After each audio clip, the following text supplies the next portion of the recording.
Hello everyone and welcome to day 311 of Project 365.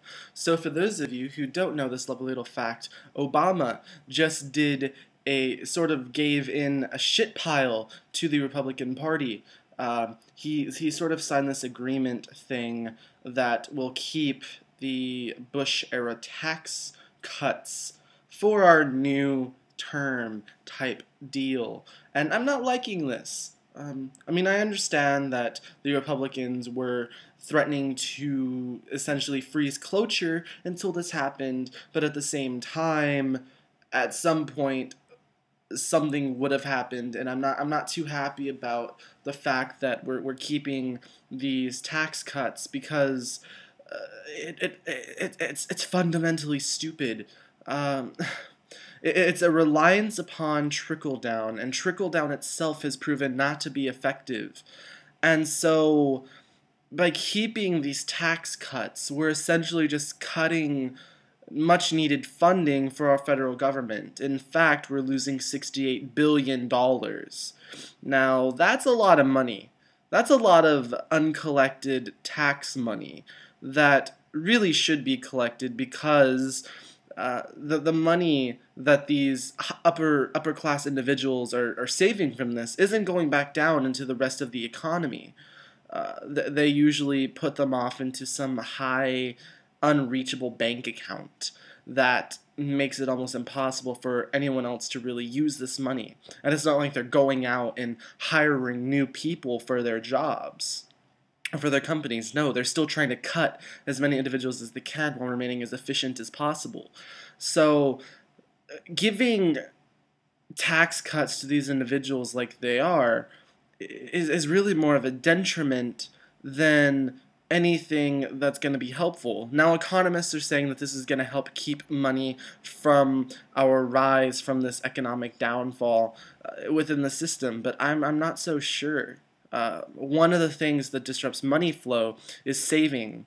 And so when you have individuals who are taking any extra money they get and just saving it and stashing it away, you're essentially just enabling these individuals to take money away from the cash flow. And when you're taking money away from the cash flow and the cash reserve, then you're essentially putting yourselves putting yourselves in this really bad economic situation and shooting yourself in the foot. And so I'm really not too happy about this. I'm curious to see what would have happened had the Democrats stuck this out. Because at some point, there has to be at some point where the GOP realizes, hey, if we don't continue cloture, we're essentially going to fuck ourselves out of a country. There's no longer going to be a reason for us to need to exist.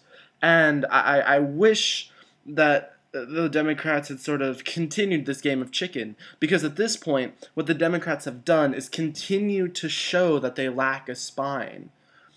Me and my uncle have talked about this numerous times. All the Democrats have to do is grow a little bit of a spine and tell the truth. And they would get a lot of individuals to be more supportive. But instead, they become spineless jellies that don't know how to point out the Republican bullshit. Uh, and I'm not saying all Republicans do nothing but spout bullshit. I'm just saying that the popular Republicans and those lovely tea baggers, tea partiers, it's an easy thing to mix up.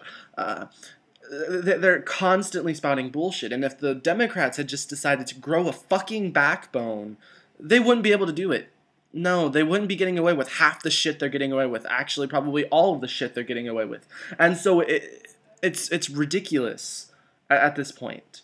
And there's numerous critics saying the exact same thing. So why there aren't Democrats standing up is the thing that I don't understand.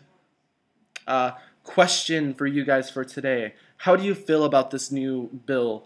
I'm happy that Obama worked towards stopping a filibuster and stopping the freeze of cloture, but at the same time, he gave up a lot.